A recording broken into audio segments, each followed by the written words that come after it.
Live from New Delhi, you're watching DD India Live, India's voice to the world. I'm Abhishek Mahajan, coming up in the next 30 minutes.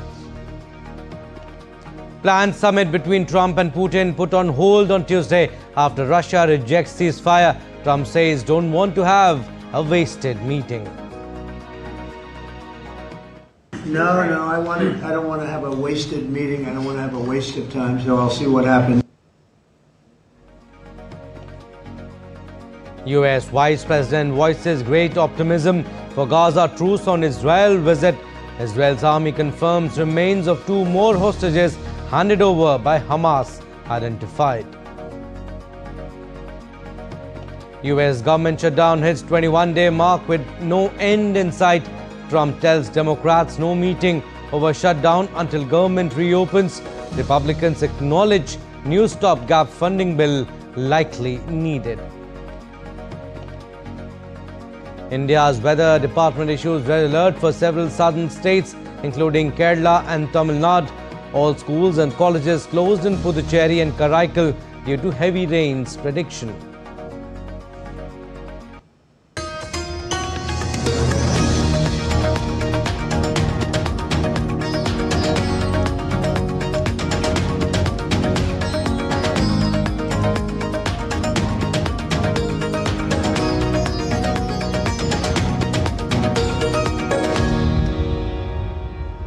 A planned summit between US President Donald Trump and Russian President Vladimir Putin was put on hold on Tuesday as Moscow's rejection of an immediate ceasefire in Ukraine cast a cloud over attempts at negotiations.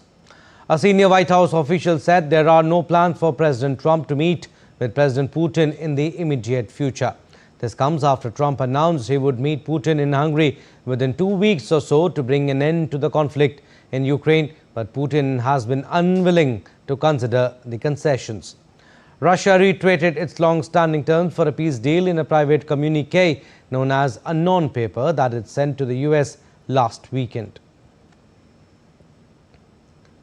Donald Trump, who last week spoke over phone to Putin and met Ukrainian President Volodymyr Zelensky, had hoped for another high-profile session with Putin after their August summit failed to advance negotiations.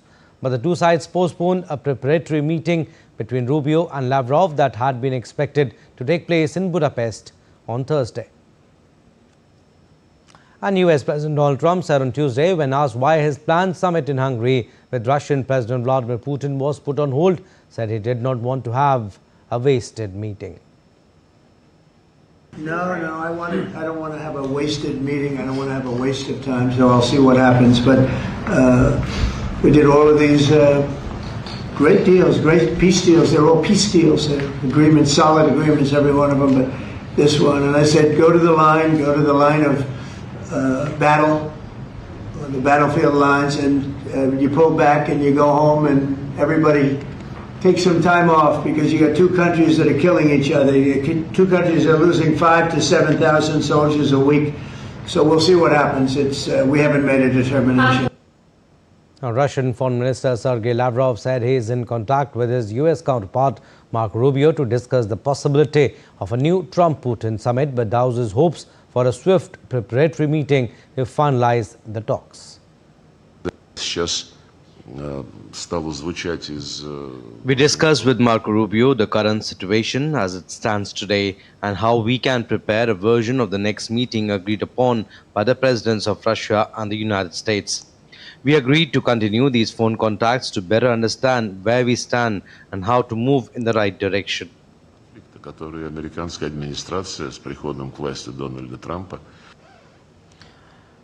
Ukrainian President Volodymyr Zelensky and numerous European leaders responded by accusing Moscow of dragging its feet in peace efforts while continuing to wage violence and destruction on its neighbor.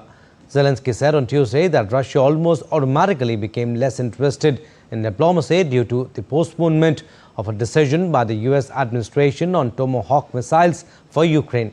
European leaders called on Washington on Tuesday to hold firm in demanding an immediate ceasefire in Ukraine, with present battle lines to serve as the basis for any future talks. Zelensky echoed this stance in his evening address. Russia is once again doing anything to avoid diplomacy. And as soon as the question of long-range weapons for us, for Ukraine moved away, Russia almost automatically became less interested in diplomacy. менш зацікавленою. Now, the leaders of European nations, including Britain, France, Germany, Ukraine and the European Union on Tuesday issued a joint statement setting out support for Ukraine and US President Donald Trump's efforts to end the fighting there. The statement said European leaders would meet later this week at an EU summit and in the format of coalition of the willing of countries that back Ukraine. Zelensky will attend the coalition of the willing meeting on Friday in London. The coalition, put together by France and Britain in February, has held talks for months at various levels to try to define plans for what countries could contribute militarily for Ukraine and to deter Russia from attacking it again once there is a final truce.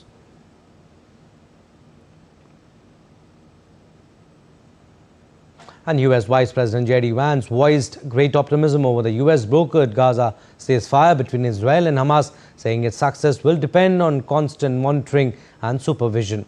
Speaking at the Civilian Military Coordination Center, where US troops oversee the truce, Vance praised Israel's cooperation and urged patience as officials work to locate missing hostages. What we've seen the past week gives me great optimism the ceasefire is going to hold. And if we get from where we were a week ago to a long-term durable peace between Israel and Gaza, there are going to be hills and valleys. There are going to be moments where it looks like things aren't going particularly well. But given that, and given the history of conflict, I think that everybody should be proud of where we are today. Joined by Trump's envoy Steve Witkoff and Jared Kushner, Vance emphasized that Washington has set no deadline for Hamas's disarmament, calling it a difficult process. We know that Hamas has to comply with the deal, and if Hamas doesn't comply with the deal, very bad things are going to happen. But I'm not going to do what the President of the United States has thus far refused to do, which is put an explicit deadline on it, because a lot of this stuff is difficult. Israel's military confirmed on Wednesday that the remains of two more hostages returned the day before have been identified as 85-year-old Aryeh Zalmanovich and Master Sergeant Tamir Adar. According to the army, Zalmanovich was abducted from his home in Kibbutz Nir Oz during the October 7, 2023 attack and later killed in captivity on November 17 that year. Adar, aged 38, was killed while defending the same kibbutz on October 7 and his body was taken captive. The identification of their remains forms part of the ongoing process under the ceasefire-related deal aimed at recovering living and deceased hostages held by Hamas since the start of the conflict.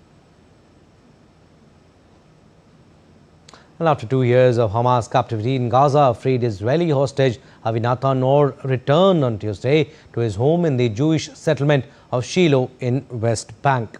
He was welcomed by cheering crowds waving Israeli flags. A convoy of cars and motorcycles escorted Or's van as he smiled, waved and thanked Israelis and the army for bringing him home. The settlers lined the streets, clapping and singing as Or made heart and victory gestures from the window. Later, while addressing the crowd, he said that he was grateful to feel all the love from the people. Police escorted Or through the settlement in a golf cart, and as celebrations continued, Or got off the cart and danced with the crowd.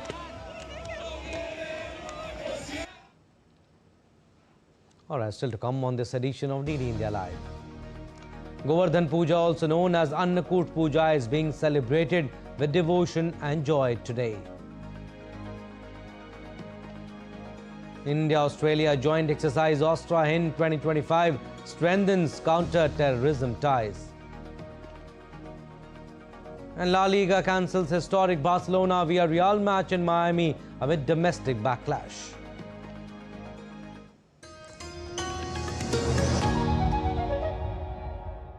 Can the US launch a bombing campaign against Iran? The Philippines vessel suffered structural damage. The saga of child sexual abuse is the United States China's debt trap strategy. Truth is stranger than fiction. But sometimes hard to uncover.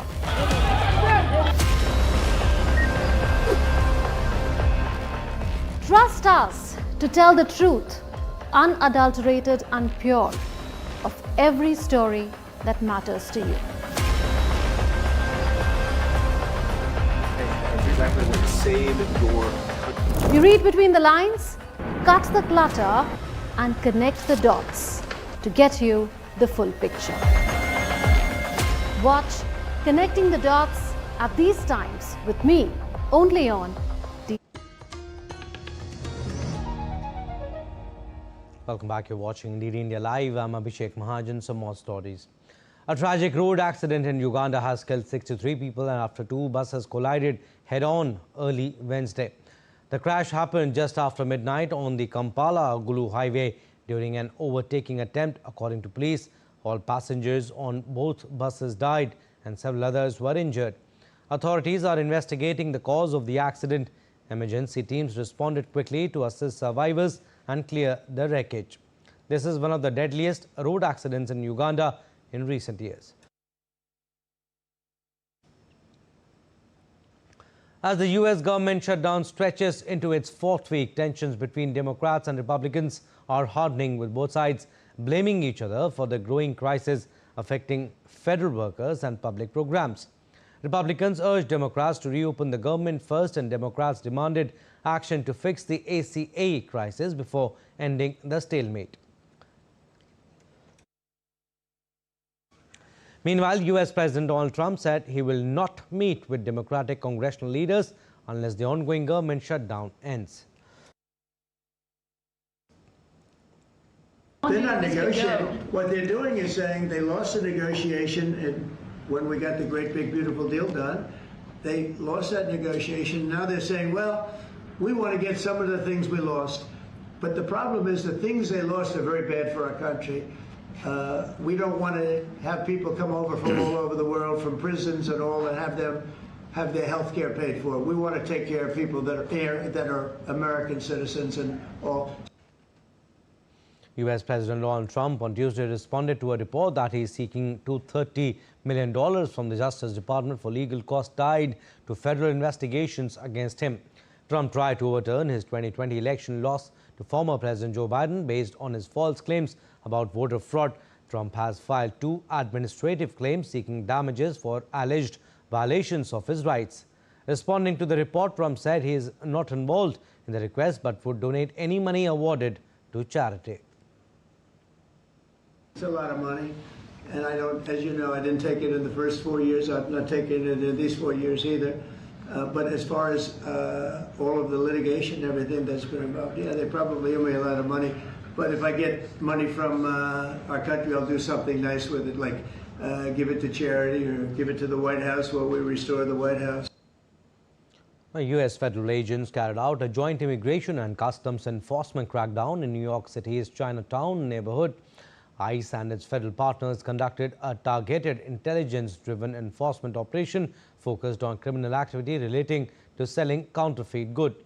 The New York Police Department said they had no involvement in the operation. Protesters gathered in Manhattan on Tuesday following the US ICE operation.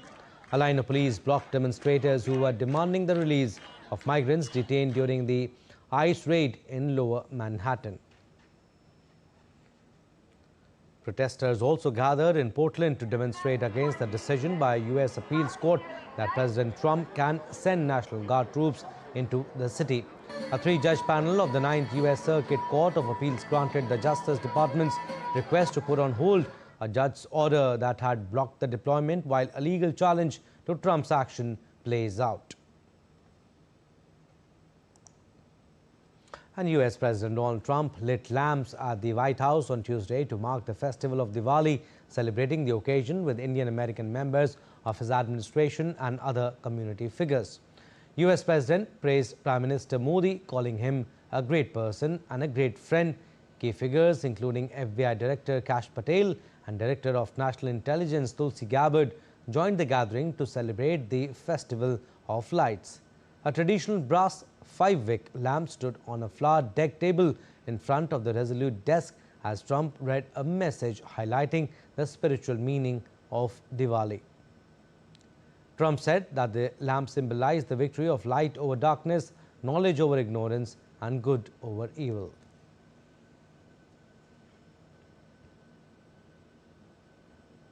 And Prime Minister Modi thanked US President Trump for his Diwali wishes. PM Modi took to social media and said, and I quote him here, "Thank you, President Trump, for your phone call and warm Diwali greetings.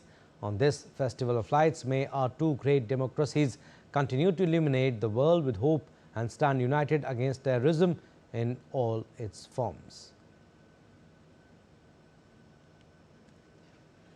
Now, Govardhan Puja 2025, also known as Annakut Puja, is being celebrated with devotion and joy today.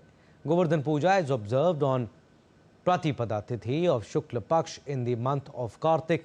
The festival marks the divine act of Lord Krishna lifting the Govardhan hill to protect the people of Vrindavan from Lord Indra's wrath. On this day, devotees offer prayers, light diyas and prepare a mountain of food known as Annakut Bhog to seek Lord Krishna's blessings for prosperity, health and happiness.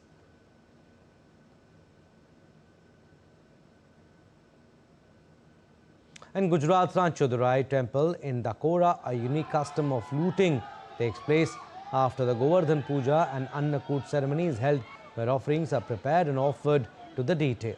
Following the ceremony, people from 80 surrounding villages are invited. The custom involves the looting of the Annakut Prasad, a tradition that has been observed for centuries.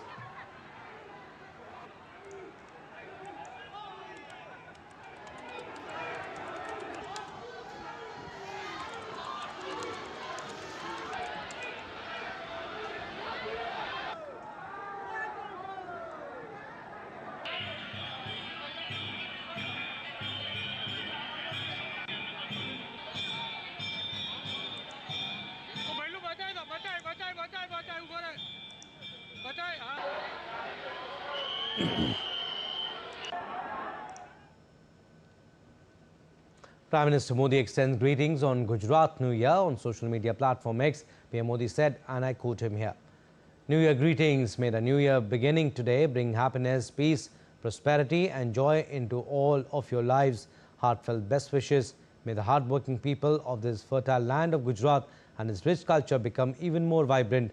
That is the prayer from the bottom of my heart. Heartfelt New Year greetings."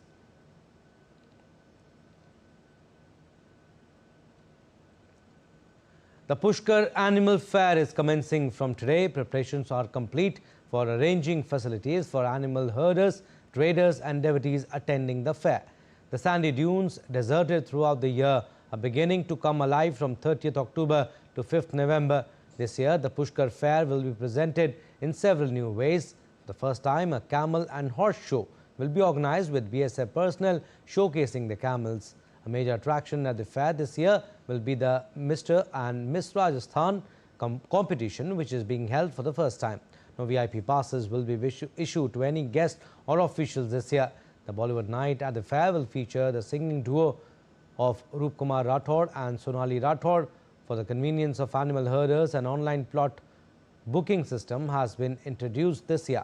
Additionally, preparations are underway to give special recognition to folk culture by providing a platform for local artists, folk dancers and Rajasthani singing.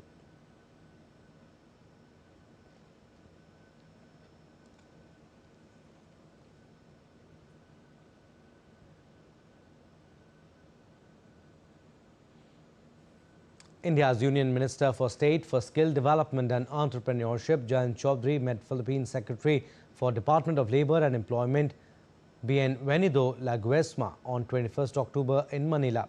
The two discussed cooperation and collaboration in the field of skill development and capacity building to enhance employability in the fast-changing job market and use of digital technologies to facilitate employment. In a warm celebration of India and Philippines ties, a special dinner interaction was hosted. The event brought together India and Philippines, recognizing their strong connection with India and the key role in fostering bilateral relations. The evening featured engaging discussions on skill development, entrepreneurship and the growing collaboration between the two nations. Now, the fourth edition of India-Australia Joint Military Exercise Austrahan is currently underway in Australia's Perth with a focus on counter-terrorism. The India-Australia Joint Military Exercise underway in Perth from October 13 to 26 highlights the growing defence partnership between the two nations. Focused on counter-terrorism, the exercise involves extensive training to enhance cooperation and refine tactics for urban operations. It also includes simulated UN peacekeeping scenarios, mirroring real-world missions requiring effective multinational coordination. Troops from both sides are engaging in tactical drills, sharing combat experiences and improving operational readiness. The exercise aims to boost interoperability, ensuring both armies can work seamlessly in future peacekeeping or humanitarian missions. Beyond combat training, it also promotes cultural exchanges and camaraderie among participants, strengthening military-to-military ties.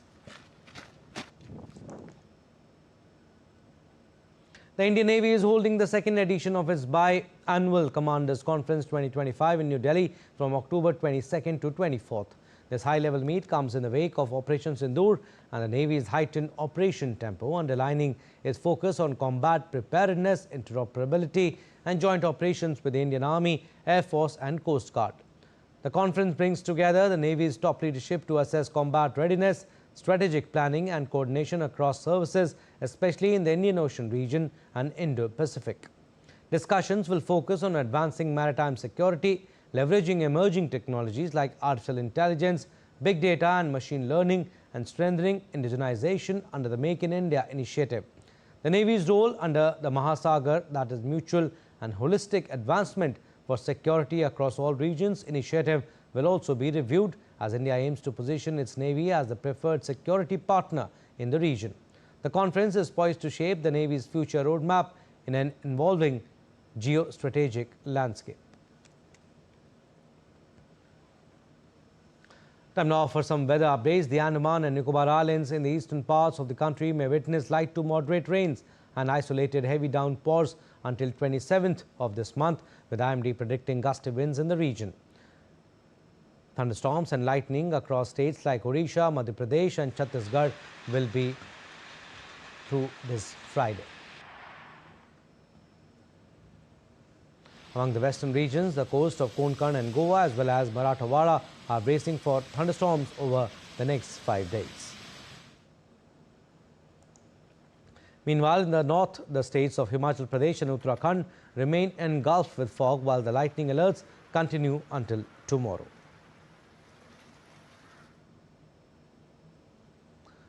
In the southern region of India, Tamil Nadu remains to be the mostly affected with heavy downpour. Widespread rain slashed Chennai and other parts of Tamil Nadu on Tuesday, and heavy rains are likely to occur in isolated places. Chennai's iconic Marina Beach is facing rough seas and strong winds, which are expected to continue. Authorities have urged coastal residents and fishermen to be vigilant as the state remains on red alert. All schools in Chennai will remain closed today. Several schools and colleges will remain closed in several other Tamil Nadu districts, including Villupuram, Ranipet, as well as Union territories of Puducherry and Karaikal. In the last 24 hours, weather has changed in Himachal's Manali and nearby Lahaul Spiti. Fresh snowfall near Rohtang Tunnel and beyond has brought a sharp drop in temperatures. Manali remains under thick cloud cover, adding to the chill. The weather department has issued a snowfall alert for the next 3 days. Tourists are enjoying the fresh snow, turning the region into a scenic winter escape.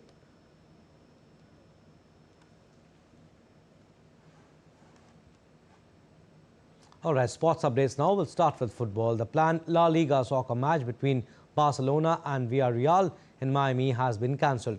La Liga announced on Tuesday that the game, which was set for December 20th and would have been the first Spanish league game played outside of Spain, was scrapped due to uncertainty generated in Spain. The promoter decided to cancel the event following fierce criticism from within Spain. La Liga expressed regret, calling the match a historic and unparalleled opportunity for the global growth of Spanish football that now cannot go ahead. Another match, Arsenal thrashed Atletico Madrid 4-0 in the UEFA Champions League on Tuesday at the Emirates Stadium. The first half remained goalless, but it was the second half when Arsenal scored all 4 goals in a stunning broadside. Goals from Gabriel Martinelli and a double from Victor Gyökeres secured the massive win. The victory gives Arsenal a perfect 9 points from 3 matches in the group, putting them in strong position to reach the knockout stages. Atletico Madrid's 6-game unbeaten run was abruptly ended, with Simeone citing individual errors for the heavy defeat. Indian badminton pair of Satvik Sairaj Rankireddy and Chirag Shetty have entered into the top 5 of the men's world rankings on Tuesday after a year. In the latest rankings released by the Badminton World Federation, the Indian duo has climbed to the 3rd spot. Their rise comes after their semi-final finish at the Denmark Open last week. The pair gained 3 spots in the rankings. Though a BWF World Tour title has eluded them so far this year, they have been one of the most consistent players. They have reached 6 semi-finals and 2 finals this year, including a bronze medal win at 2025 BWF World Championships. Well, that's all we have in this edition of DD India Live, but do let us know your thoughts on the news of the day. For those on the go, you can get all the latest news and updates from India and across the world on DD India mobile app. The app is available on both Android and iOS platforms. Scan the QR code to download now. We'll be back with more news as it breaks here on DD India. I'm Abhishek. From all of us here in Delhi, thanks for watching DD India Live.